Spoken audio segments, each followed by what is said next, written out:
আমি পদ্মজা, লিখেছেন এলমা বেহরোজ। 25তম পর্বে আপনাদের সাথে প্রতিবারের মতোই আমি আছি মোহাম্মদ আব্দুল কাদের রাকিব। পূর্ণা নিরুত্তর।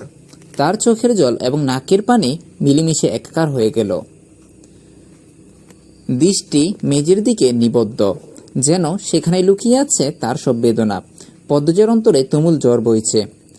রাগ আর দুঃখের দোলাচলে তার চোখে জল এলো। সে এক অনিয়ন্ত্রিত অবর্তে আটকে পড়েছে। বিষাক্ত ঠেকছে প্রতিটা শ্বাস। কেউ নেই তার পাশে দাঁড়ানোর, কেউ নেই মাথায় হাত বুলিয়ে সান্ত্বনা দেওয়ার, কেউ নেই এই কথা বলার, আমি আছি তোমার পাশে, যা ভালো মনে হয় করো। তার অন্তরে এই বিষাদময় তাণ্ডব কারো চোখ পড়ছে না।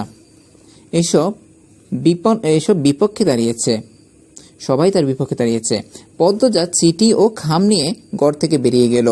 পূর্ণার চোখ বেয়ে বেরিয়ে এলো মৃদু আর্তনাদ। সে কিছুতেই বিশ্বাস করতে পারছে না চিঠির লেখা কিংবা পদ্মজার কথাগুলো। তার কাছে ভাইয়া শব্দটি মানে আমির। সে হাসি খুশি মুখ, যার স্নেহ ও ভালোবাসার এতদিন তারা পেয়েছে, সে ভাবতেই পারছে না এই ভালোবাসা কোনো খাত থাকতে পারে। পূর্ণার দেওয়ালে ভর দিয়ে উঠে দাঁড়ালো। তার শরীর অবশ হয়ে আসছে। বুকের ভেতরটা হাজারো সুখের খাঁচায় ব্যথিত। সে তার আপাত চোখে মুখ দেখলেই অসীম যন্ত্রণার চাপ। দুই হাতে কপাল চেপে ধরে পায়চারি করতে লাগলো সে। বিড়বিড় করে বলল, তুমি গতকাল রাতে এই জন্য কাঁদছিলে আপা? ভাইয়ার ভালোবাসার অভাব তোমাকে চাই করে দিচ্ছে। তুমি পুড়ে যাচ্ছ আপা, পুড়ে যাচ্ছ তুমি। বিছানায় বসে অস্থির চোখে গড়মড় করে ভোলালো পূর্ণা। জানালার দিকে তাকালেই অজান্তে সেদিকে পা বাড়ালো। জঙ্গলের বিশাল গাছগুলো দৃষ্টিগোচর হলো। না জানি অজানা কত নারীর বলিদানের নীরব সাক্ষী হয়ে দাঁড়িয়ে আছে এই গাছগুলো। পূর্ণার জানালার গ্রিলের কপাল চাপড়ে চোখ বুঝলো। তার গাল বেয়ে অশ্রুর পোটা টুপ করে পড়ল মেঝেতে। অন্তরে যে বেদনা উতলে উঠছে, তার কারণ সে নিজেও বুঝতে পারছে না। বড় ভাইয়ের মতো স্নেহময় আমিরের এই ভয়ঙ্কর রূপ কথা জানতে পারা, নাকি আপা আর ভাইয়ের প্রেমের সম্পর্ক বিচ্ছেদের আশঙ্কা, কোনটা তাকে বেশি ব্যথিত করছে? চোখের জল মুছে ওড়না দিয়ে মাথা ডেকে দ্রুত পায়ে দোতলার পদ্মজার ঘরের দিকে এগিয়ে গেল পূর্ণা। সেখানে পদ্মজাকে না পেয়ে নেমে এলো নিচতলায়। সদর ঘরে জুলেখার ইনুর সঙ্গে কথা বলছিল, পাশাপাশি নিজের ব্যাগও গোছাচ্ছিল। পূর্ণা মৃদুলের কাছে শুনেছিল যে সে তার বাবা মাকে নিয়ে এসেছে। জুলেখার মুখের সঙ্গে মৃদুলের আদলের মিল দেখে অনুমান করল যে তিনি মৃদুলের মা। সম্মান জানাতে পূর্ণা নতজানু হয়ে জুলেখার পায়ে হাত দিয়ে সালাম করতে যেতেই জুলেখা পা সরিয়ে নিল। দূরে থাকো। অবাক হয়ে দূরে সরে দাঁড়ালো পূর্ণা। চোখের কোণে জল জমলেও কান্না দহন করে কাপা গলায় বলল, আসসালামু আলাইকুম। জুলেখা বানু স্বামীর উদ্দেশ্যে বলল, কি গো, তোমার এখনো হয় নাই? সময় কি আইতেছে না যাইতেছে? গফুর মিয়া ঘর থেকে বেরিয়ে এলেন। তাকে দেখে পূর্ণা বুঝতে পারল ইনি মৃদুলের বাবা। লাল রঙের দীর্ঘ ধাড়ি, মাথায় সাদা টুপি, পরনে শুভ্র পাঞ্জাবি, তার মুখ জুড়ে এক আলোকিত দ্যুতি। গফুর মিয়া পূর্ণাকে দেখে মৃদু হেসে স্নেহমাখা কণ্ঠে জিজ্ঞাসা করলো, ভালো আছো মা? শরীরটা কেমন লাগছে? গফুর মিয়ার আন্তরিক প্রশ্নে পূর্ণার মনে সামান্য প্রশান্তি নেমে এলো। ভালো আছি। আপনি কেমন আছেন? আছি, বুড়ো মানুষ। গফুর মিয়ার কথায় অসমাপ্ত থেকে গেল। জুলেখা বানু তীক্ষ্ণ কণ্ঠে বলে উঠলেন, এখন তোমার গফ করার সময় না। ট্রেন সাইরে গেলে তখন মজা টের পাইবা। রান্নাঘর থেকে বেরিয়ে এলো পদ্মজা। শাড়ির আঁচলে চুল ডেকে সে জুলেখা বানুকে জিজ্ঞাসা করলো, কালকে এসেছেন আর আজকে চলে যাবেন? জুলেখা বানু পদ্মজার দিকে ফিরে তাকালো না। রিনুকে কড়ার স্বরে বললেন, মৃদুল্লা কই গেছে? রিনু জবাব দিল, বাইরে গেছে, কলের দ্বারে গিয়া কও তার মা ডাকতেছে। রিনু পদ্মজার দিকে একবার তাকিয়ে বাইরে চলে গেল। লতিফা বৈঠকখানায় ঝাড় দিচ্ছিল। সে চোরাচুরি জুলেখার আচরণ লক্ষ্য করছে আর ভাবছে, মহিলাকে যদি বেজে কাপড়ের মতো নিংড়ে দেওয়া যেত। জুলেখার এমন ব্যবহারের কারণ পদ্মজার অনুমান করতে পারছিল। তখনও সে জিজ্ঞেস করলো, মনে হচ্ছে আপনি খুব বিরক্ত। আমরা কি কোনো ভুল করেছি? জুলেখার কটক্ষ, দেহ মা, তোমার লগে আমি কথা কইতে চাই না, তুমি কইও না। ঝাড় দেওয়ার চলে সমস্ত বালি জুলেখার ভেজা পায়ের উপর চিপটে দিল লতিফা। জুলেখা বানু দু লাপে দূরে সরে গেল। চোখ কপালে তুলে লতিফাকে বলল, ওরে হতবাগি, চোখকে দেখোস না কেমনে কামটা বাড়াইছে? এখন আবার পাও ধুইতে হইব। লতিফা অপরাধীর মতো মাথা নিচু করে বলল, মাফ কইরেন খালাম্মা। মৃদুল বৈঠকখানায় ঢুকে প্রথমেই পূর্ণার মুখের দিকে তাকালো, প্রশ্ন করল, এখন কেমন লাগতেছে? পূর্ণা গুমড়ে ওঠা কণ্ঠে জবাব দিল, ভালো। লিখন ভাইয়ের খবর নিয়ে আইছি। তৎক্ষণাৎ প্রশ্ন করলো পদ্মজা, কেমন আছেন উনি? জুলেখা তীক্ষ্ণ দৃষ্টিতে পদ্মজার দিকে তাকালো। জুলেখার চাউনি দেখে অস্বস্তিতে পড়ে গেল পদ্মজা। মৃদুল বলল, জানি না ভাবি, শুধু জানি লিখন ভাইয়ের ঢাকায় হসপিটালে নিয়ে গেছে। পদ্মজা আস্তে আস্তে বলল, আল্লাহ ওনাকে সুস্থ করে দিক। পূর্ণার মুখে গভীর বিষাদ। মৃদুল তা দেখতে পাচ্ছে, কিন্তু তার কারণ বুঝতে পারছে না। জুলেখা বানু কর্তৃত্বের সুরে মৃদুলকে বলল, তোর যে কাপড়টি বাইরে করছিস সব ব্যাগে ঢুকাইছি।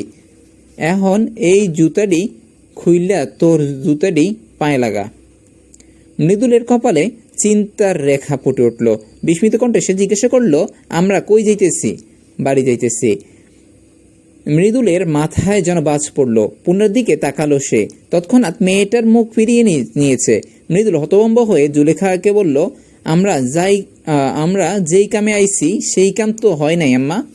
জুলেখা পূর্ণার তীক্ষ্ণ দৃষ্টি নিক্ষেপ করে বলল, এমন কালা শরীরে আমার সেরার বউ কইরা গড়ে নিতে আমি রাজি নই। মৃদুল উচ্চস্বরে প্রতিবাদ করল, আম্মা। ততদিক ক্রোধে গর্জে উঠল জুলেখা বানু, তুই কি দেখা এমন শরীরে পছন্দ করছিস? তোর লগে এই শরীর যায়? তোর আর এই শরীর গায়ের রং আসমান আর জমিন। জুলেখা বানু চিৎকারে খলিল এবং আমিনা ছুটে এসে দেখতে পেলেন অপমানের লজ্জায় পূর্ণার চোখে থেকে অশ্রু ঝরছে। পূর্ণার এই অবস্থা দেখে পদ্মজা নিজেকে সামলাতে পারল না। সে বলল, আপনি গায়ের রংকে এত গুরুত্ব দিচ্ছেন কেন? ছেলে মেয়ে দুজনে পরস্পরকে ভালোবাসে, সেই ভালোবাসাটাকে মূল্য দিন। জুলেখা বানু মেজাজ খুব খারাপ দিকে যাচ্ছে। তিনি গর্জে উঠে বললেন, আমার চেহারার মতো সোনার টুকরা এমন কয়লার কাঁদুনিও পছন্দ করবে না। এই ছেড়ি তাবিজ করছে, কালা জাদু করছে আমার চেহারার উপর। আমার চেহারারে আমি বরহট্টার হুজুরের কাছে লইয়া যাইয়াম। হুজুর দিয়া বেশি দিন দৈরা রাখন যায় না। এটা তুমি আর তোমার বইনে মনে রাখো। মৃদুল চিৎকার করে উঠল, আম্মা এসব আবল তাবল কইতেছে। আপনি পূর্ণাকে কষ্ট দিতেছেন। কান্নায় ভেঙে পড়লেন জুলেখা। কাঁদতে কাঁদতে বললেন, আমার কষ্ট নাই। আমি কত সত্য কইরাছিলাম আমার সেরার বউ আমি পছন্দ কইরা ঘরে আনমো, পরীর মতো বউ আনমো। কিন্তু তুই এই কালা শরীরে পছন্দ কইরা রাইছস। 10 মাস 10 দিন তোরে পেটে রাখছি, আর এখন তুই এই শরীর লইগা গলা উৎসাইয়া কথাও কইতাছস। পদ্মজা জুলেখাকে বোঝাতে চাইল, আপনি অকারণেই কাঁদছেন। দেখুন, তুমি চুপ থাকো। তোমার বইনে যে গোত্রের রং কালা, আমার তো চরিত্র, আর তোমার তো চরিত্রই কালা। নষ্ট মাইয়া নিজেদের মতো জামাইরে রাক্ষসের জন্য সেরার লগে সম্পর্ক রাখস। এমন চরিত্রহীন সেরি মানুষের বোন রে আমার বংশে নিয়ে কি ইজ্জতে কালি লাগামো? বোনের নামে কুৎসা শুনে পূর্ণার রক্ত টকবকে উঠল। সে জুলেখার সামনে এসে আঙ্গুল তুলে শাসিয়ে বলল, আমি সব সহ্য করব, কিন্তু আমি আমার আপাকে কিছু বললে মেনে নেব না। পূর্ণার এই মানসিকতা জুলেখার গায়ের আগুন জড়িয়ে দিল। কি দুঃসাহস! মিয়া বংশের কর্তৃকে এভাবে চ্যালেঞ্জ করা! জুলেখা ক্রোধে জ্বলে উঠল। বললেন, এত বড় কলিজা, এই সেরি কারে আঙ্গুল দেখাইতেছো তুমি?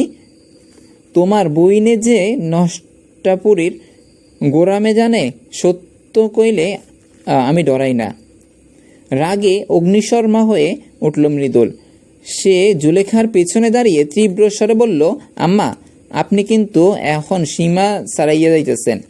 পিছনে ঘুরেই মৃদুলকে প্রচণ্ড জোরে একটা চর কষিয়ে দিল জুলেখা। চরের শব্দে ঘরের বাতাস কেঁপে উঠল। স্ত্রীকে কঠোর স্বরে দমক দিয়ে গোপুর মিয়া, কি করছো এসব, কি বলছ? জুলেখা বানু স্বামীর দিকে ফিরে তীব্র কণ্ঠে বললেন, কিয়ামত নাই আইলেও এমন নষ্টার বন্যে আমার ঘরের ঝিও করতাম না। পূর্ণার শিরায় শিরায় ক্রোধের আগুন জড়িয়ে পড়ল। সে টেবিলে এক হাত রেখে দাঁত কিরমির করে বলল, আরেকবার নষ্ট শব্দের উচ্চারণ করলে আমি আপনার জিভ পুড়িয়ে দেব। উপস্থিত সবাই পূর্ণার দিকে তাকিয়ে বিস্মিত দৃষ্টিতে। মৃদুল ও হতবাক। পদ্মজা হাত টেনে ধরলেও পূর্ণাকে নাড়াতে পারল না। সে বিস্ফোরিত চোখে জুলেখার দিকে তাকিয়ে আছে। জুলেখা রাগে বিস্ময়ে কিংকর্তব্য বিমুখ হয়ে পড়লেন। ক্রোধের ভার সামলাতে পারছিলেন না দেখে টেবিলে জোর জোর 3টি আঘাত করে 3বার বললেন, নষ্টার বোন, নষ্টার বোন, নষ্টার বোন।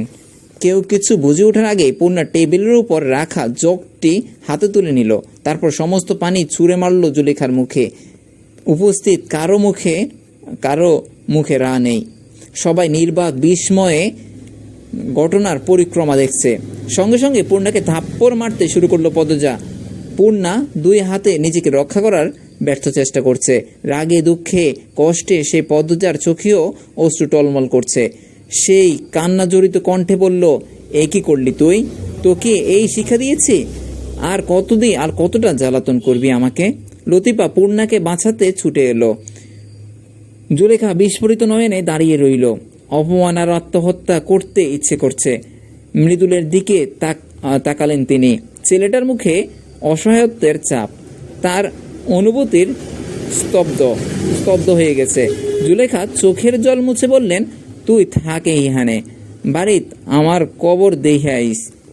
মৃদুলের মাকে অত্যন্ত ভালোবাসে। জুলেখার চোখের জল তার হৃদয়ে দগ্ধ করে ফেলল। জুলেখা ব্যাগ হাতে নিয়ে বেরিয়ে গেলেন। পিছনে পেছনে গফুর মিয়াও গেলেন। মৃদুল পূর্ণাকে উদ্দেশ্য করে বললেন, কামটা ভালো করো নাই। পূর্ণাকে জড়িয়ে ধরে রেখেছিল। সেই অবস্থায় পূর্ণা গর্জন করে উঠল, বেশ করেছি। আমার বোন আমার মা, আমার মাকে আপনার মা গালি দিয়েছে। আমি ওনাকে ছেড়ে দিলে জাহান্নামেও আমার জায়গা হবে না। কামটা ঠিক করো নাই পূর্ণা। মৃদুলের কণ্ঠে তীব্রতা জ্বরে পড়ল। মায়ের প্রতি মৃদুলের সমর্থন দেখে পূর্ণা ক্রোধে বলে উঠল, এমন মায়ের ছেলেকে আমি বিয়ে করব না। মৃদুল বিদ্রোহাত্মক হাসি এসে বলল, আমিই করব না। তুমি না আমার গায়ের রঙের লগে মানাও, না ব্যবহারের দিক থেকে মানাও। জুতোমারি বিয়ারে। টেবিলে জোরে লাথি মেরে বেরিয়ে গেল সে। দীর্ঘশ্বাস ছেড়ে চেয়ারে বসে পড়ল পদ্মজা। ছোটবেলা থেকে অসংখ্য সমস্যার সম্মুখীন হতে হতে সে আজ ক্লান্ত। এই ছিল আমাদের আজকের পর্ব। পরবর্তী পর্ব পেতে অবশ্যই চোখ রাখুন আমাদের স্বপ্নময় ডায়েরি ইউটিউব চ্যানেলটিতে। আজ এই পর্যন্তই। সবাই ভালো থাকুন, সুস্থ থাকবেন। আসসালামু আলাইকুম ওয়া রাহমাতুল্লাহি ওয়া বারাকাতুহু।